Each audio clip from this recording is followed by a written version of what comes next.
Let's bring in Republican Congresswoman Nancy Mace of South Carolina, who's on the Oversight and Accountability Committee that held today's hearing. Congresswoman, thanks so much for joining us. Today you said that Twitter had acted as if it were a subsidiary of the FBI. Now, I agree Twitter should not have suppressed that New York Post story about the laptop, but where's the evidence that they did it because the FBI told them to do so? Obviously, at the time, the FBI was under the leadership of Trump's appointed director, Christopher Wray, and Trump was the president. Right. I mean, that's why this is so important. This kind of issue, censorship by the federal government, and it wasn't just the FBI, there were other federal agencies. But when Elon Musk released the Twitter files, that allowed folks all around the world to see what was going on and to see different agencies reaching out and urging Twitter and other social media companies, I would gather based on the comments of the CEO of Facebook last year, to censor certain pieces of information. And one of the things that I talked about today, I had less focus on the laptop and more about COVID-19 because there were certain doctors and epidemiologists, that were educated at Harvard and Stanford that had a slightly different take on immunity and vaccination, and those voices were silenced. They were censured, they were blacklisted and shadow banned. And regardless if you're Republican or Democrat, this is a very slippery slope when it's the federal government coming after you vis-a-vis a private company. And even, I brought up Ro Khanna today, someone that I work with across the aisle. He even announced concerns during all of this when the censorship was happening a couple of years ago, his concerns about the First Amendment and protecting it. And I wanted to also praise him for his courage to stand up and say those things. So I guess I hear what you're saying, but if the federal government feels as though somebody with a big platform is sharing health information that's wrong and can hurt people, should they never reach out to a social media company and say, we don't think, let's take an extreme example, okay? Not what you were just talking about, but yeah. Dr. Smith is saying that the cure for COVID is to drink bleach.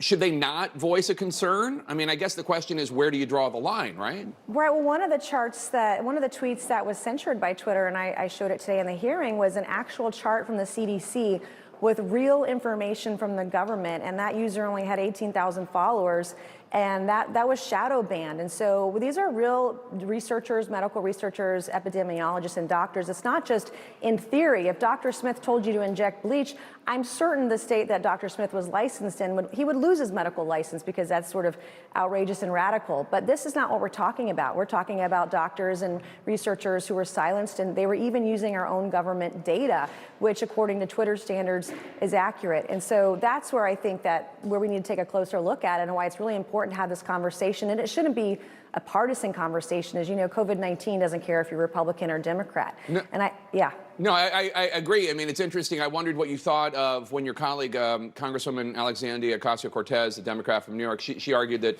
Twitter's biases do seem to go both ways. And she used an example of a 2019 Trump tweet when he told four congresswomen of color to go back where they came from. He tweeted, why don't they go back and help fix the totally broken and crime-infested places where they came from? And AOC asked Twitter how they handled that tweet in 2019. I want to play a little bit from that part of the hearing. At the time, Twitter's policy included a specific example when it came to banned abuse against immigrants, they specifically included the phrase, go back to your country or go back to where you came from, correct? Yes, that was specifically included in the content moderation guidance as an example. You brought this up to the Vice President of Trust and Safety, Del Harvey, correct? I did, yes. And she overrode your assessment, didn't she? Yes, she did. And something interesting happened after she overrode your assessment. A day or two later, Twitter seemed to have changed their policies, didn't they? Yes, that trope, go back to where you came from, was removed from the content moderation guidance as an example. So Twitter changed their own policy after the president violated it in order to potentially accommodate his tweet? Yes. So what do you say to a constituent who watched the hearing and says, it's important that we're having this conversation, it's a good thing that we are, but it does seem like these are a bunch of folks over at Twitter and social media companies maybe in over their heads, making up the rules as they go along. Sometimes it benefits Democrats, sometimes conservatives. What do you say? Well, I think that's fair, and I think it's really important when there's a standard, and we're talking about the First Amendment. Number one, as a federal government, my point was today, we shouldn't be censoring people, even if we don't like that speech. We should be fighting to protect that speech, even if we dislike it. That's part of the First Amendment and how our country was founded on. But if a private company or public company decides this is the standard, then they should treat both sides, Republicans and Democrats, treat them all to the same and equal standard. It shouldn't be heavily weighted on one side or the other, and that's something that I've been saying for a long time, and I hope that that's what comes out of the hearing today, too. I want to ask you about last night because Arkansas Governor Sarah Huckabee Sanders delivered the Republican response. She tried to draw a sharp contrast to the message that President Biden delivered. Here's a little clip. The dividing line in America is no longer between right or left. The choice is between normal or crazy. So help me out with this, if you would.